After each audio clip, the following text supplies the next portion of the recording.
Hello दोस्तों। तो कल की वीडियो में हम लोग देख लिए थे कि प्रकाश संश्लेषण में क्लोरोफिल क्यों आवश्यक होता है।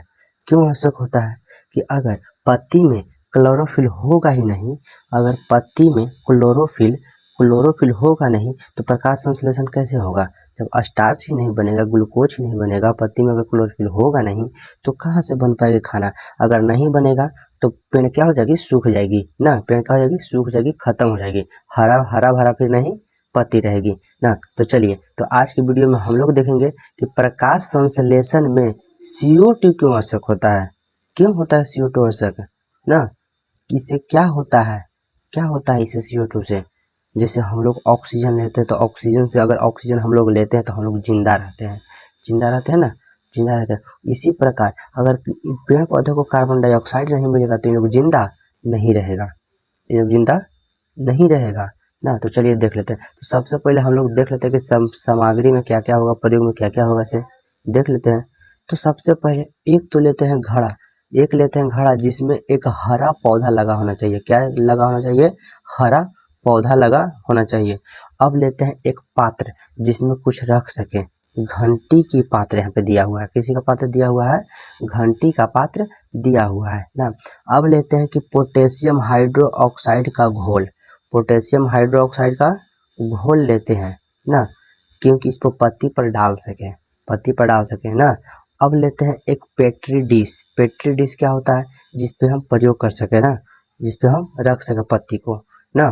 तो अब आगे कह रहा है, आगे है कि आयोडीन का विलयन भी लेना है। क्यों लेना है, क्योंकि जब आयोडीन का विलयन डालेंगे तो इसका रंग परिवर्तन करेगा। क्या परिवर्तन करेगा, रंग परिवर्तन करेगा। अब फिर क्या करना है कि इसको धूप में रख देना है। फिर कहाँ रखना है, धूप में ना, इसको कहाँ रखना है, धूप में रखना है। तो चलिए देखते हैं आगे, आगे क्या है से ना। तो आगे है कि प्रक्रिया क्या है, कैसे कैसे ये बनता है, कैसे कैसे प्रयोग होगा, कि पेड़ पौधों में कार्बन डाइऑक्साइड क्यों होता है, क्यों लेते हैं, प्रकाश संश्लेषण में कार्बन डाइऑक्साइड क्यों प्रयोग होता है, नहीं प्रयोग होता है। तो चलिए प्रक्रिया देखते हैं, प्रक्रिया कैसे कैसे का होता है। तो सबसे पहले क्या करते हैं कि पत्ते वाले पौधे को 24 या 72 घंटे, 24 या 72 घंटे कहाँ रख देते हैं, अंधेरे कमरे में रख देते हैं, अंधेरे कमरे में रख देते हैं। क्योंकि उसमें प्रकाश नहीं लगे, प्रकाश नहीं लगे। और जब प्रकाश लगेगा तो प्रकाश संश्लेषण होगा। जब प्रकाश नहीं लगेगा तो क्लोरोफिल धीरे धीरे मात्रा में कम होने लगेगी। क्या होगी, क्लोरोफिल क्या होने लगेगी, कम होने लगेगी, धीरे धीरे मात्रा में क्या होने लगेगी, कम होने लगेगी ना। तो वही बोल रहा है, ताकि पत्तियों में स्टार्च यानी क्लोरोफिल समाप्त हो जाए। यही तो हम करना चाहते हैं। क्या करना चाहते हैं कि पत्ती वाले पौधे को 24 से 72 घंटे कहाँ रख देना है, अंधेरे कमरे में रख देना है। कहाँ रख देना है, अंधेरे कमरे में रख देना, ताकि पत्ती क्या हो जाएगा, स्टार्च समाप्त हो जाए ना। अब पौधों को रोशनी में भी रखते हैं। क्या करते हैं कि वहां से निकालते हैं पौधे को, अंधेरा कमरा में से निकाल कर अब कहाँ रख रहे हैं, रोशनी में। कहाँ रख रहे हैं, रोशनी में ना। अब रोशनी में रखते हैं तो अब क्या करते हैं, पत्ता तोड़कर उसमें किसका घोल मिलाते हैं, KOH का, KOH लिए थे ऊपर देखिए सामग्री में लिए थे ना, KOH का घोल मिलाते हैं ना।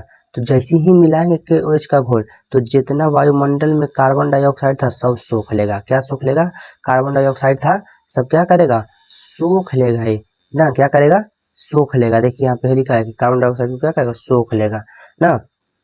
तो अब क्या करता है, जैसे ही सूख लेगा, अब इस पर हम क्या प्रयोग कर दिए कि CO2 का गैस होती, CO2 का क्या सोख लिया, अब सब हवा में उड़ गया ना। तो अब कह रहा है कि पौधों को 3 से 4 घंटे, अब 3 से 4 घंटे कहाँ रखना है, धूप में रख देना है, छोड़ देना है धूप में, एकदम धूप में छोड़ देना है, ताकि वह फिर से जीवित हो जाए ना, फिर से जीवित हो जाए धूप में रहने देने के बाद। अब पत्ती को तोड़कर उसमें कौन सा डालते हैं, आयोडीन NaCl का घोल। किसका घोल डालते हैं, NaCl का घोल डालते हैं, ताकि डालकर स्टार्च की जांच की जाए कि उसमें स्टार्च है कि नहीं, क्लोरोफिल है कि नहीं। तो हम लोग परिणाम में क्या पाते हैं, क्या पाते हैं परिणाम में, कि पत्ती नीले व काले रंग में नहीं बदलती है। पत्ती क्या होती है, नीले और काले रंग में नहीं बदली। क्यों नहीं बदली, क्योंकि हम पेड़ थी जड़ी से कबार कर उसको कहाँ रख दिए, रात में रख दिए। कहाँ रख दिए, अंधेरा कमरा में रख दिए। तो जैसे ही अंधेरा कमरा में रखे तो उन लोग को धूप मिला, धूप नहीं मिला। और धूप नहीं मिलेगा तो प्रकाश संश्लेषण की क्रिया नहीं होगी। और जब प्रकाश संश्लेषण की क्रिया नहीं होगी तो वह पेड़ जिंदा नहीं रह जाएगा, वो सूख जाएगा। फिर क्या हो जाएगा? वो पेड़ सूख जाएगा ना। तो यही हम बोलना चाह रहे हैं कि इसका अर्थ है कि पत्ती में स्टार्च नहीं बना। क्यों नहीं बना? कि स्टार्च नहीं बनना दर्शाता है कि क्या दर्शाता है? कि प्रकाश संश्लेषण हुआ ही नहीं है। प्रकाश संश्लेषण कहाँ से होगा? अंधेरा कमरा में रखें तो प्रकाश संश्लेषण होगा? नहीं होगा। कौन सा कमरा चाहिए उसको? धूप वाला कमरा चाहिए, जहाँ धूप लगेगा तब पेड़ जिंदा रहेगा ना। तब पेड़ क्या होगा? जिंदा रहेगा। यही बोल रहे हैं कि अगर, तो क्या बोले हम कि अगर ये प्रकाश संश्लेषण सिद्ध करना है कि कार्बन डाइऑक्साइड क्यों आवश्यक होती है, तो देख लीजिए कहा ना कि प्रकाश संश्लेषण में कार्बन डाइऑक्साइड पेड़ पौधे लेते हैं और हम लोग को ऑक्सीजन छोड़ते हैं। क्या करते हैं? ऑक्सीजन छोड़ते हैं, तब लोग हम लोग सांस लेते हैं ना। तब लोग हम क्या लेते हैं? सांस लेते हैं। चलिए आगे कह रहा है कि सिद्ध करें कि प्रकाश संश्लेषण में जल क्यों आवश्यक होता है ना। अगला है कि प्रकाश संश्लेषण में जल क्यों आवश्यक होता है। तो प्रकाश संश्लेषण में अगर जल नहीं रहेगा तो ग्लूकोज का निर्माण होगा। ग्लूकोज का फॉर्मूला कौन होता है? C6H12O6। यही होता है ग्लूकोज का फॉर्मूला। अगर कार्बन डाइऑक्साइड थी, सॉरी कहाँ है? सिद्ध थी प्रकाश संश्लेषण में अगर H2O होगा ही नहीं तो कहाँ से बनेगा ग्लूकोज? नहीं बन पाएगा ना। तो ही अब देखते हैं कि सबसे पहले सामग्री में क्या क्या ले हम, क्या क्या ले ना। तो सबसे पहले एक घड़ा में लगा हुआ स्वस्थ पौधा, एकदम हरा भरा एकदम तंदुरुस्त पौधा लेना चाहिए ले। और धूप वाला स्थान, यानी कि जहाँ पे धूप हो, और फिर ले पानी, और फिर आयोडीन का विलयन ना, आयोडीन का विलयन ले। यहाँ से कोई दिक्कत नहीं। अब देखते हैं प्रक्रिया कैसे कैसे क्या होता है, कैसे कैसे बनता है, नहीं बनता है, कि बनेगा तो ठीक है कि नहीं है क्या। तो अब देखते हैं कि जो स्वस्थ पौधा को लिए थे हम, तो उसको 2 से 3 दिनों तक कहाँ पानी नहीं दिया जाता है।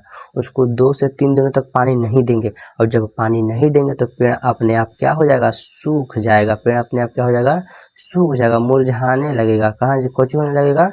मुरझाने लगेगा। और जब पेड़ मुरझाने लगेगा तो समझो को मर रहा है। क्या हो रहा है? मर रहा है ना, मर रहा है। तो दूसरा कह रहा है कि जब पत्ती मुरझाने लगते हैं तो प्रकाश संश्लेषण की क्रिया रुकने लगती है। अभी बताएं कि जैसे जैसे क्लोरोफिल खत्म होगा, वैसे वैसे क्या होगा? पत्तियां मुरझाने लगेगी, और जैसे ही मुरझाने लगी तो प्रकाश संश्लेषण नहीं होगा। क्या होगा? प्रकाश संश्लेषण नहीं होगा ना। चलिए तो आगे कह रहा है कि 2 से 3 दिन के बाद पत्ती तोड़कर आयोडीन डाला जाता है। क्या किया जाता है? कि अब पत्ती को वहां से तोड़ लेते हैं, और जैसे ही पत्ती को तोड़ेंगे तो तोड़कर उस पर कौन सा विलयन डालते हैं? आयोडीन का, जिसको बोलते हैं हम लोग NaCl का विलयन। किसका विलयन बोलते हैं हम लोग?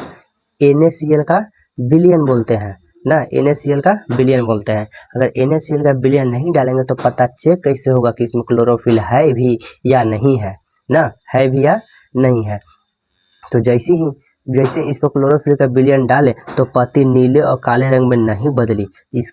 इसका अर्थ यही है कि उसमें स्टार्च नहीं बना, क्लोरोफिल है ये नहीं था। तो क्लोरोफिल जब नहीं रहेगा तो कहाँ से बन पाएगा? कहाँ से नीला और लाल में बदलेगा? नहीं होगा ना। यानी कि स्टार्च नहीं बना। जब स्टार्च नहीं बनेगा तो प्रकाश संश्लेषण की क्रिया होगी? नहीं होगी। क्या होगी? नहीं होगी। तो चलिए आगे देखते हैं। तो आगे कह रहा है कि उस पौधे को अब अच्छी तरह पानी दिया जाता है, यानी कि वही पौधा जिसको हम 2 से 3 दिन तक कहाँ तक रख दिए? अंधेरे कमरे में छोड़ दिए थे। अब नहीं, पानी नहीं दिए थे, अब पानी डाल रहे हैं। तो कुछ घंटों बाद उसमें धीरे धीरे क्या हो गई? राहत आने लगेगी। और जैसे ही धीरे धीरे राहत आने लगेगी तो पत्ती फिर से खिल जाएगा। पत्ती क्या होगा? फिर से खिलने लगेगा ना। तो अब कह रहा है कि अब पत्ता को तोड़कर आयोडीन डाला जाता है। तो अब तो थोड़ा बहुत क्लोरोफिल आ गया है उसमें, अब तो नीला से लाल में वो बदलेगा, नीले से नीले में बदलेगा। यानी कि नीले काले में बदल गए, यानी कि कौन चीज? स्टार्च बना उसमें, स्टार्च बना तो अब प्रकाश संश्लेषण होगी। तो अब जैसे ही स्टार्च बन गया तो प्रकाश संश्लेषण अब होगी। तो अब देखते हैं कि क्या बना, क्या था ना। तो जब पानी नहीं दिया गया तब पत्ती में स्टार्च नहीं बना। अभी जस्ट पीछे ही बोले कि जब पानी डालेंगे तो उसमें क्लोरोफिल रहेगी, और नहीं डालेंगे तो क्लोरोफिल नहीं रहेगी। यानी कि जब पानी डाले तब स्टार्च नहीं, जब पानी डाले तब स्टार्च था, और जब पानी डाले तो स्टार्च नहीं था। तो जब नहीं डालेंगे तो प्रकाश संश्लेषण की क्रिया नहीं होगी। अब कह रहा है कि जब पानी दिया गया तो पत्ती में स्टार्च बना तो वह प्रकाश संश्लेषण हुआ। ना। तो यही बोल रहे हैं कि पेड़ पौधों में पानी डालना चाहिए ताकि वो स्टार्च उसमें हो, और जैसे स्टार्च होगा तब प्रकाश संश्लेषण की क्रिया होगी, अगर अन्यथा नहीं होगी। धन्यवाद, आज के लिए इतना ही।